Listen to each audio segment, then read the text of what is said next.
This is Project Inspire, a Haslam interview series created and produced by students in the Haslam College of Business at the University of Tennessee, Knoxville, and sponsored by Haslam's Office of Student Engagement. In this episode, we are joined by Mr. Larry Carroll. Mr. Carroll graduated from the University of Tennessee in 1978 with his master's in business administration. He since has gone on to become a leader in the wealth management industry. Currently, he serves as Senior Vice President and Financial Advisor at Wealth Enhancement Group in Charlotte, North Carolina. Today, we're joined by Mr. Larry Carroll, who is a Senior Vice President and Financial Advisor at Wealth Enhancement Group. Mr. Carroll earned his MBA from the University of Tennessee and since has had an impressive career through wealth management and entrepreneurship. Today, we are very excited to hear his story and a little bit more about him. Mr. Carroll, would you be willing to just get us started off with a little bit of your history, your time at Tennessee, and then anything else you might want to add? Sure. I grew up in Rock Hill, South Carolina, which is just south of Charlotte, North Carolina. I was the first person in my family to graduate from high school. I was not disciplined enough to have a successful college career at that point. Went to the University of South Carolina for 2 years, dropped out / flunked out. Went in the Army and was stationed at Fort Campbell, Kentucky. Kind of got settled into that, went to Austin Peay for undergraduate school, got a degree in accounting while I was there. That was 1976 that I graduated. At that point in time, the holy grail of being a CPA was to work for one of the big 8 firms. Well, at that point in time, with the size of Austin Peay, the big 8 firms did not interview there. So that door was not open. But I figured out fairly quickly that if I came to the University of Tennessee and got an MBA, that door would be open. I came, had a good experience here, passed the CPA exam while I was in the MBA program, and then had offers from everybody I talked to. Went to Charlotte and worked with what is now KPMG. Worked there 2 years, broke out and started a financial planning / wealth management firm in 1980. We sold it 4 years ago now.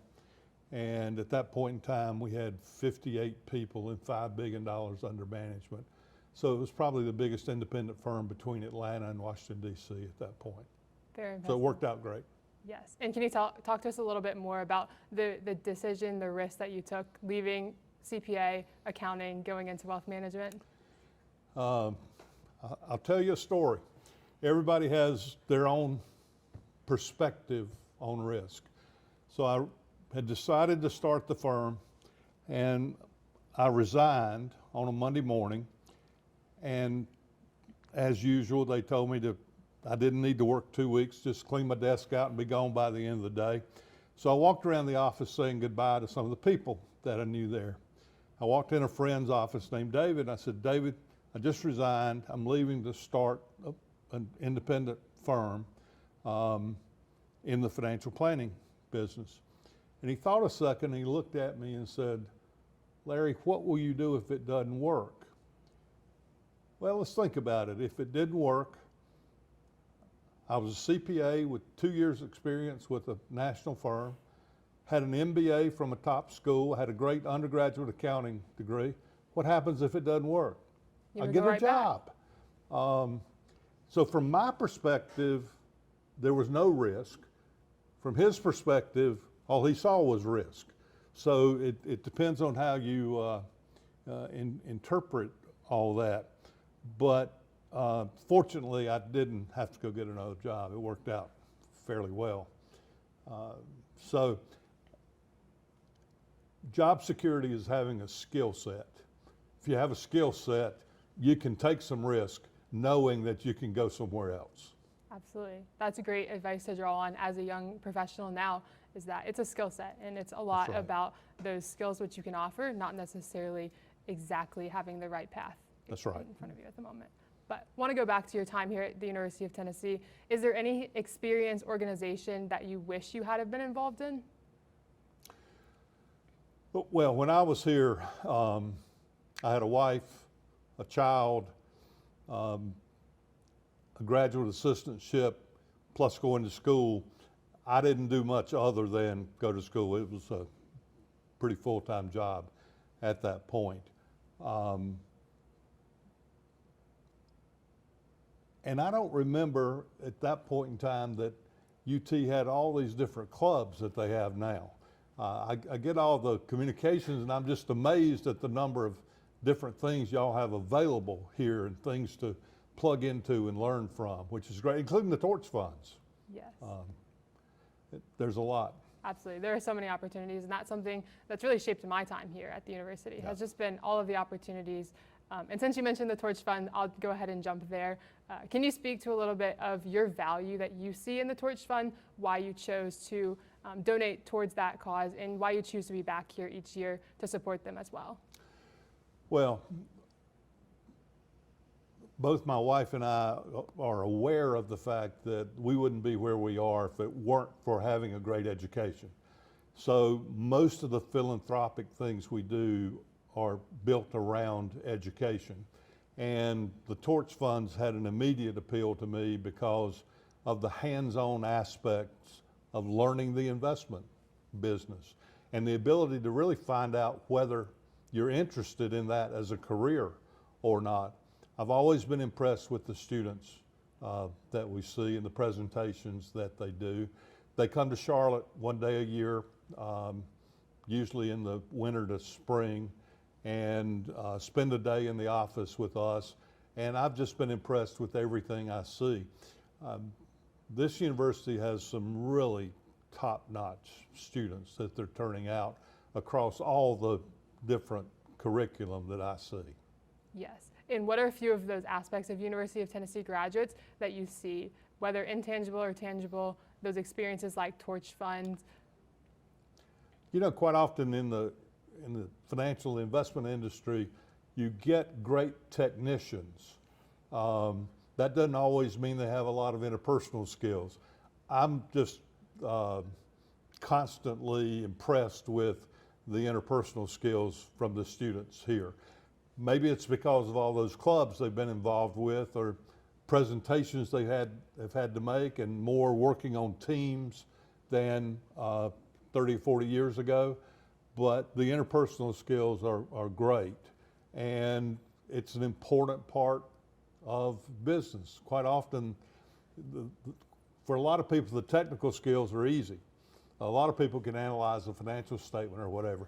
You got to be able to talk to somebody. You got to be able to communicate. And that's the part that impresses me about the students I see here. Absolutely. And for you, how long did it take? Are you a natural people person, or how long did it take for you to really hone in on those people skills, learn to enjoy them? I think I'm still learning. When I graduated, I was a technician. But I figured out a couple of things. One is the importance of working with other people. And two, it doesn't matter how good you are technically if you don't have clients. So you had to figure out the marketing, including the interpersonal aspects of developing that client relationship. So that light came on to me fairly early after I started my own business, because you know you got a choice between you either figure out marketing or you starve. So I figured out the marketing side of it. Absolutely, yes. And what is your favorite part of your day-to-day work? I really enjoy the one-on-one talks with clients, particularly when someone's been a client for 20 and 30 years. You know all about their family, you know all about their work and then their retirement. It really is, the job is having a cup of coffee and talking to your friends. What more could you ask? Yes, no, that's something that's so unique about several areas of business, but specifically wealth management, is you do get to build those long-term relationships. That's something that I really love talking about when I'm interviewing and when I'm speaking with people about my future. Is I want to build relationships with people, because ultimately you build a network and you also build just relationships. Some of the people that have been in my family for a long time, we get to know their family story, kind of what's happening, and it's a really unique experience. Probably 2 months ago, 3 months ago, I got an email one morning from a client that said, today marks the 32nd anniversary since my husband died. They had just become clients when he died, dropped dead in the driveway after jogging, so that may say something about jogging. But she's been a client for 32 years. I got up that morning, opened the email, and it was a thank you from her. It doesn't get any better than that. Absolutely. So the relationships are important. Absolutely. And continuing on with that kind of same theme, what is it outside of the relationships, or if it's just mainly the relationships, that has kept you going in this business for close to 45 years now?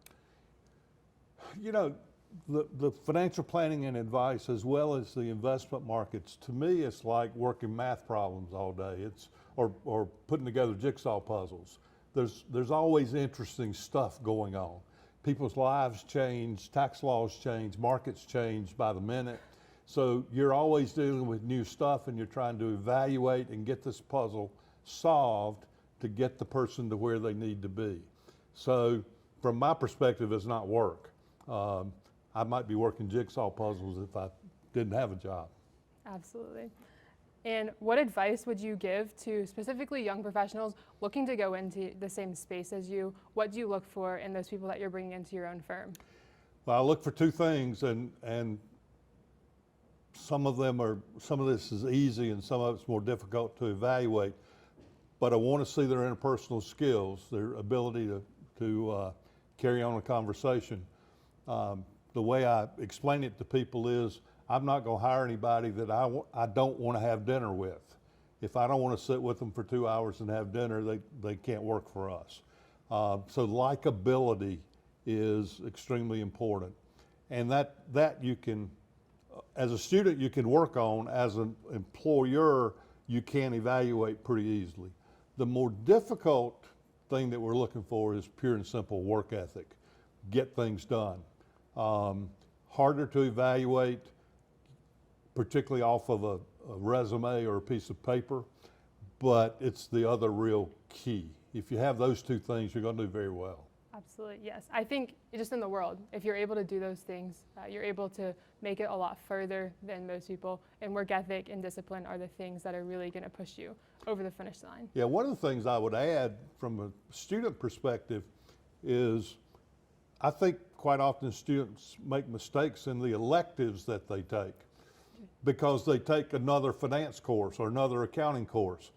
I'd much rather see you take public speaking or marketing, rather, because the analytical side, if you can get a degree in finance, you can do everything that has to be done in wealth management pretty easily. Absolutely. But you got to have those interpersonal skills. If you were able to go back right now, is there a specific elective or class that you would look for? I would have taken more marketing and less accounting, I think. And I'm going to go back to kind of how we started the conversation. And how did you choose to be in business? Did you consider other things along the way?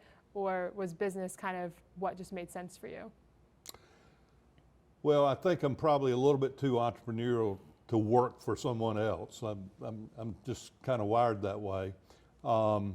And I just thought there was great opportunity there. You got to remember that in 1980, when I started the firm, the idea of financial planning was a new idea at that point. My CFP number is 4 digits, and the ones if you get a number today, it's over 200,000. So the industry has grown up, and I had the advantage of being on the front edge of that curve, which really helped the growth and was an advantage. And how were you initially introduced to the idea of financial planning or wealth management? So I came to Knoxville and enrolled in the MBA program. My wife was looking for a job. She came home one evening after I got home from school, and she said, you know, I had a really good interview today. This guy named Kemp Fain, who is a financial planner, financial advisor, and it's really interesting. Well, it turns out Kemp Fain was the first person ever to enroll in the CFP program. He was in the very first cohort out of the CFP. He had an office on Peters Road here in Knoxville. His son still runs that practice today, And it's the first time I ever heard of financial planning. And she'd come home at night and tell me what he did or was doing, and I'm like, I can do that. I can do that. So I left and went to work with KPMG. You know, public accounting is what it is, but the longer I was in public accounting, the more I liked the idea of what Kemp did. So I picked up the phone and called Kemp, drove over here and had lunch with him and said, here's what I'm thinking about. And Kemp's response was, you're crazy if you don't do it. So 30 days later, I resigned and started a firm. Wow. And for young professionals in the same boat as you, as maybe they do know what they want to do, maybe they don't want to know what they want to do, how would you help them or advise them to find someone like Kemp to just either give them an idea, or would you just consider just searching out every aspect of their life? Yeah, you just have to keep turning over rocks till you find something that you like. But when you find the right thing, you need to be willing to make the change and quote unquote take the risks that may come with that change. The further you go on the wrong train, the more it costs to get back to where you want to be. So, you know, bite the bullet, take the risk. Yes. And how can students at this age just get used to that, get comfortable with being uncomfortable? I'm not sure. I think to a great extent you're wired for it at times. And you just have to recognize, you know, it's kind of like when you come into college and you've picked a major. How many people change majors? All of them. All of them. So why should your first job not be the same way? You don't have all the knowledge and infrastructure to get that right every time.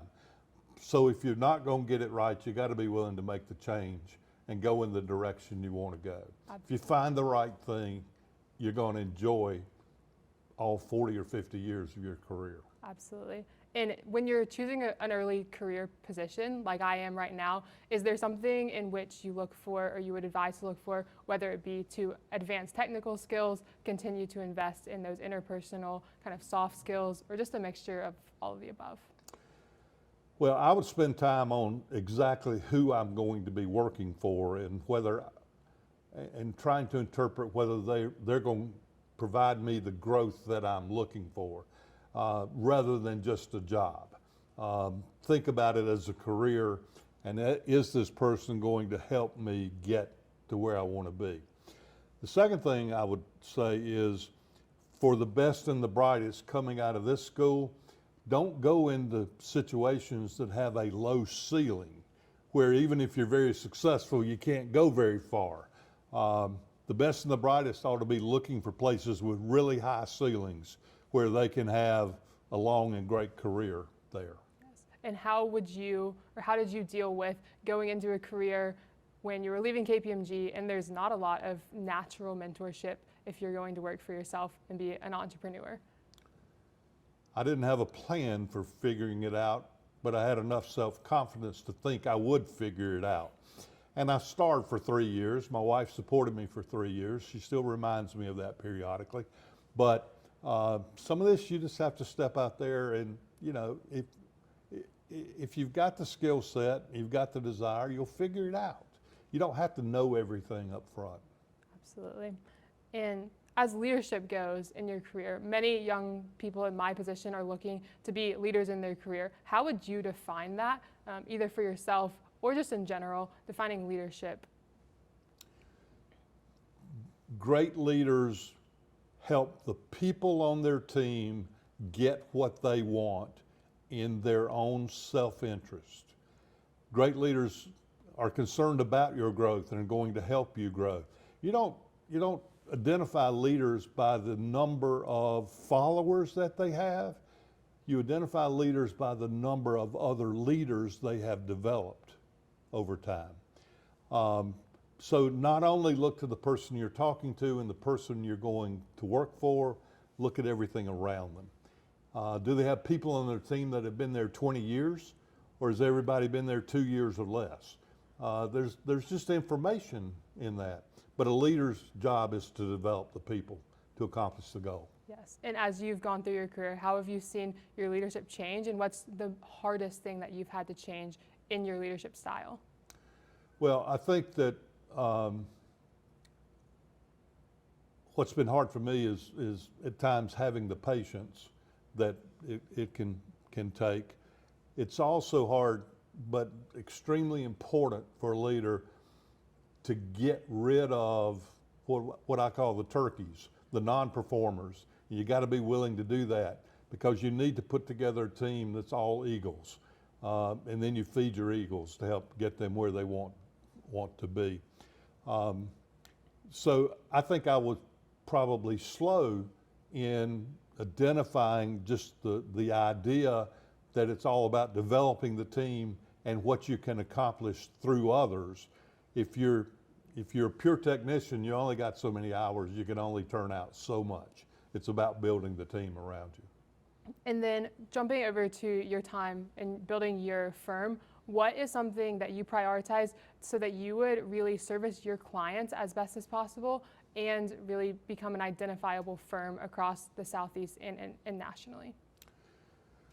Well, I think it sounds trite, but the best interest of the client is the only interest that matters. You need to be totally focused on the client. Every decision you make should be about the best interest of the client. If you take great care of the clients you've got, they will send you other business. The best way to get referrals is to do great work. So it's totally a client-focused approach. And beyond that, the second step in that whole process is surrounding yourself with like-minded people. You can't have one team that feels that way and another team that has a totally different focus than that. Everybody has to, it's the values of the team you put together, the firm that you put together, all need to be on the same page. And in this business, that page is a total focus on the client. Absolutely. And if there was one sentence that a client would say about your firm, what would you hope that is? That they trust me. Absolutely. If they trust me, everything else works.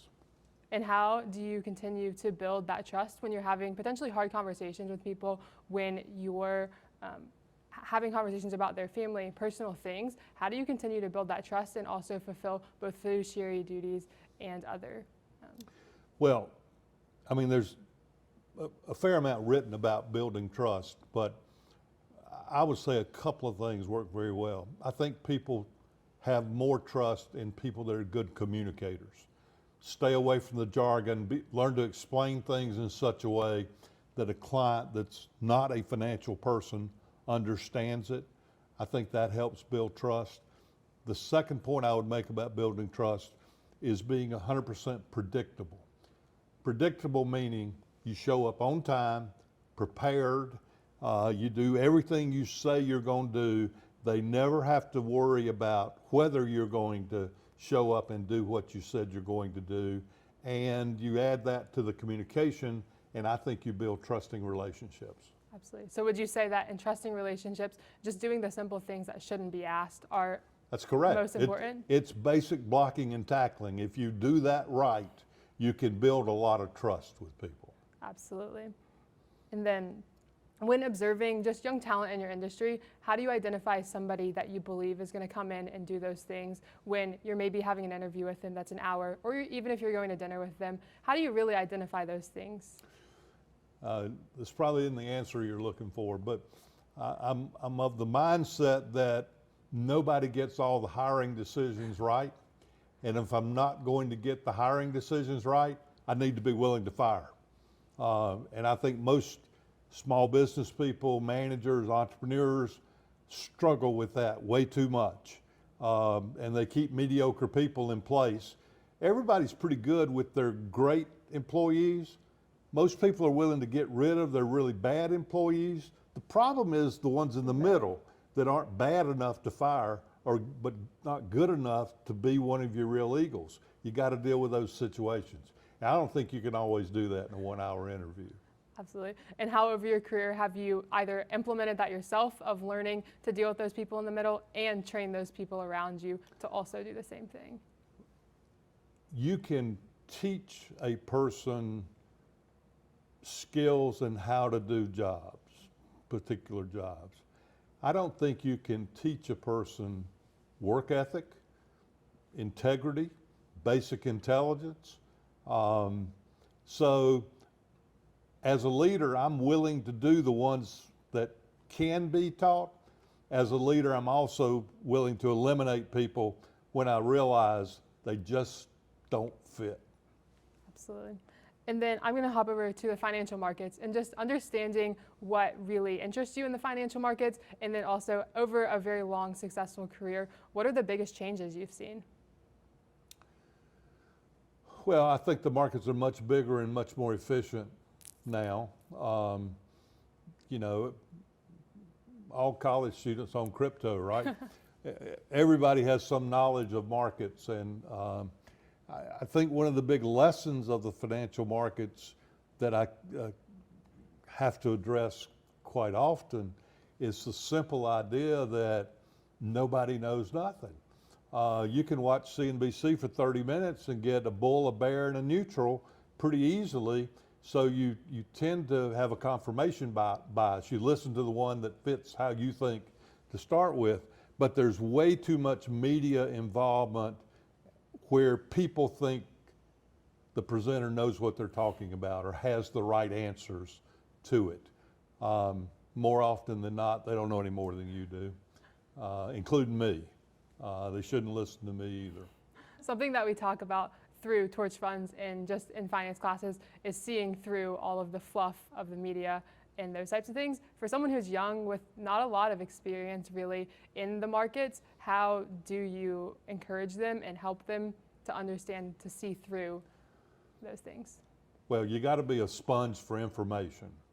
And secondly, you know, when I was here, which is now, what, 47, 48 years ago, I started reading Barron's.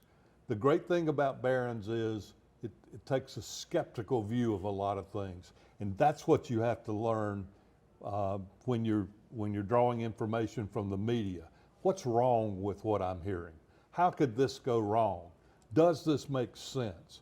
You have to have that analytical approach rather than just assuming because he's on TV, he knows what he's talking about. Yeah, absolutely. And then also on the same subject of keeping up with the media, keeping up with just Financial Times, how do you stay energized about it being interesting? How do you stay on top of the constantly moving markets, specifically in the time we're living in right now?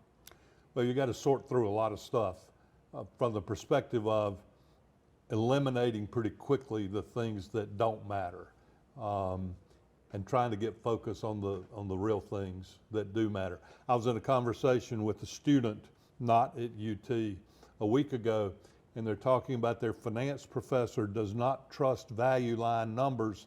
He goes in and does his own projections of sales and EBITDA and earnings. And I'm like, if you only got so many hours in a day, how can that possibly be productive as compared to trying to figure out some of the big picture stuff that could really impact the investments? 0.5% there isn't going to change anything. Getting some of the big picture things like AI right could have a tremendous effect on returns and a lot of other things in your life. Interesting. So as you are looking at something like AI, how do you assess it? I think AI is the fourth industrial revolution. I think we're in the top of the second inning. It's amazing what's going to change as that continues. And what do you believe? Which is most 73-year-olds hadn't totally bought into all that yet. But I think it's inevitable. It's going to be great. Absolutely. And what do you believe is the hardest hitting area that we're not exploring yet in AI? I think that's beyond my pay grade. I'm not sure I have an answer to that. I'll say this. One of the things that's amazing to me when you ask AI a question is you can tell it when it gives you the answer, you want it written for a high school student or you want it written for a McKinsey consultant, and it can do either one. That's amazing to me. Yes, absolutely. And again, I think we're just on the front edge of figuring out what we can do with it. Yes. And how has AI begun to transform specifically the wealth management and financial planning space? Two things. One of them is very simple, and I'm sure students have known about this for a long time, but when you have meetings with clients, you usually, after they leave, you put notes in the system. AI will take the notes for you and do a lot better job. The average advisor gets about 30% of the information into the notes. AI will give you great notes and very quickly. The second wave where it's starting to have a big effect is just answering client questions.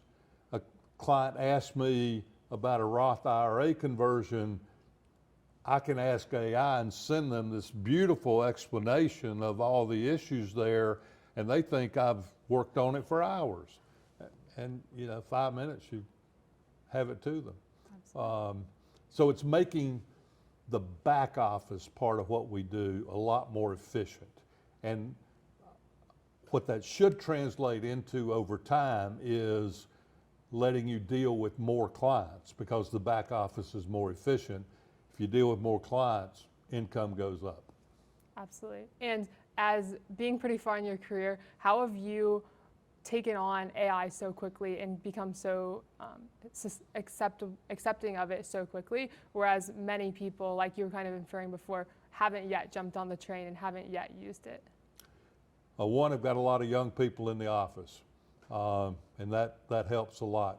Secondly, when my wife figured out AI would write thank you notes for her, she got so excited that I had to listen to, this is something I ought to be looking at. Interesting. Are there other things in your life which you also have brought in because people around you are just like super excited about them as well? Not that comes to mind, but if you surround yourself with smart young people, you're going to get exposed to things. You're going to learn a lot in that process. Absolutely. And the next thing I want to ask you about is one thing that you have mentioned time and time again is the most important choice in your life is who you choose to spend it with. Can you just give a little bit of advice towards young professionals regarding that question? Yeah, one of the things I do at the end of presentations with students is basically to tell them the most important decision you're going to make is your choice of spouse or partner, because they will either make your life pure hell or as good as you can possibly imagine. I have clients who have taken through 4 divorces, and I've been married 53 years to the same lady, and we were together since 8th grade, basically, 10th grade. We met in 8th grade and been together since 10th grade. It's 2 real extremes, and life's too short to have to deal with all this other stuff. If you get that question right, life can be both simple and enjoyable. So spend the time getting it right. It not only applies to spouse, I use that example, but it applies to your friends too. I think you become the person you hang around with. You become the people you hang around with. So if you hang around with 5 pessimists, you're pretty soon going to be the 6th pessimist. But if you hang around with 5 high achievers, you're going to be the 6th high achiever. Absolutely. And when going into a professional career, how do you also identify the people who are going to be your biggest cheerleaders inside of a professional workplace? How do you make sure that you find them, that they're going to be there to support you in your work and your choices in the hard and good times? Well, I think you've got to seek them out. But I think it's very important to understand high achievers do not like working with mediocre people. And mediocre people do not like working with high achievers. So you need to identify the high achievers, and that's who you need to be associated with if you're going to have a great corporate culture and if you're going to continue to move up over time. Absolutely, that makes a ton of sense. And then as a young professional is looking to move up, what are the identifying factors in the people that are mentoring them that they should look for? I think when you talk about mentoring, all too often it's kind of a loose relationship.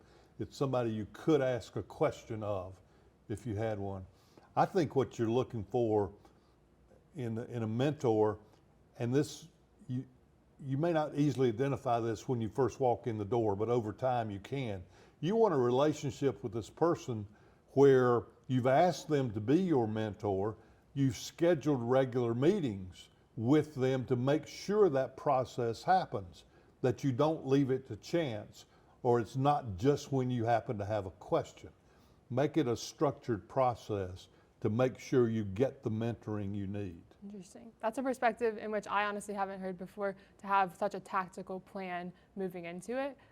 But I think it's something that should be implemented more, because then you're intentional, you're not wasting either person's time either. Intentional is a good word. Absolutely. And then kind of to wrap us up, I have some questions for you. Just what is one piece of advice that you wish, or that you know now that you wish you knew when you were 20? Well, it's actually two, and I'm repeating myself here, but the importance of marketing, you can't just be a technician. And two, the importance of the people you surround yourself with and building the team. What you accomplish, a lot of it you're going to accomplish through other people. So you really need to focus on that. Absolutely. And do you have any advice towards students and young professionals identifying their strengths very objectively, and then identifying those strengths which they need around them? We use a test called Colby that helps identify how you work and what you find energy from in your work, that we think has really good information with it. But beyond that, you just have to identify the things you enjoy doing and the things that you really aren't very good at or don't enjoy doing, and get as many of these off your plate as you possibly can, and get as much of your time allocated to the things you're really good at and enjoy doing. And over time, it's going to make you enjoy your career and your work. Absolutely. And what are those things that you've identified recently that are really the priorities in your life? Well, even though we have sold the company, I continue to spend some time there trying to mentor some of the younger advisors. I enjoy spending time with students a lot, at least the two universities I attended, and I find that pretty energizing. I still am very plugged into the investment markets, not so much for clients, because technically I do not have any clients anymore, but I still have a lot of friends and I still manage my own money. And beyond that, we're doing some things philanthropically that one are very interesting and fun, but take some time and focus. So there's a lot to do at this point. Absolutely. I'm sure there's lots of ways to fill your time, and also just personal things which you get to do now as well. So I'm sure excited. Well, and yeah, my son's managing the office, and I try to make sure I'm available to him. My biggest duty right now is I manage the interns during the summer. Very fun. That's an exciting part. I know I've gotten to be an intern twice, and so just seeing the opportunities in which the intern team has provided to us, it's a little bit like a cohort, and it's kind of like being back in college for students, because you get to meet so many people and you just get to be a sponge, which is really fun. So I'm sure that's fun to watch from your side. And then my last question is there a resource or book that you would advise that everyone should read, no matter their kind of hope for the future or anything along those lines, just to really engage or speed up their professional development? You know, on the investment side, there's a great new book out called How Not to Invest. I've also, and have required the interns to read, a relatively new book called Super Communicators. Has a lot of information and analytical aspects of the communication process, and I do that because I believe it's key to so many different things in your career. So those are the two that come to mind. Absolutely. How do you keep yourself up to date with all the new books that are coming on? Got to be a sponge for information. Leaders are readers. Remember it. Yes, absolutely. Well, thank you so much for your time. Thank you. Thanks for tuning in to Project Inspire. If you enjoyed our episode, consider giving us a 5-star rating, leaving a review, or following us. We're available on all streaming platforms, including Spotify and Apple Podcasts. Be sure to check out some of our other episodes while you're here.